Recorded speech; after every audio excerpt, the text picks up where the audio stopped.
السلام علیکم۔ بھارت کے ایک وکیل نے محمد رضوان پر عدالت میں کیس کر دیا ہے۔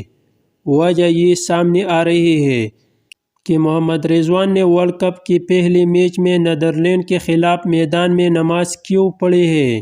وہ شخص جس پر آج کل بہت زور اور شور سے تنقید جاری ہے، انڈیا والوں نے باقاعدہ ان کے خلاف رپورٹ جمع کروائی ہے، لیکن کمال ہے یہ شخص جو صرف بلے سے جواب دے رہا ہے اور دشمن ملک کے دلوں کو جلا رہا ہے۔ لو یو شہزادی، رضوان ہمارے مڈل آرڈر کے ریڑھ کی ہڈی ہے۔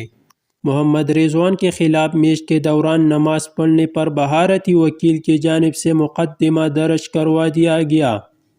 ورلڈ کپ میں انڈین کی گھٹیا ذہنیت پر مبنی حرکتوں کی وجہ سے انڈیا مزید بدنامیاں سمیٹتی ہوئی۔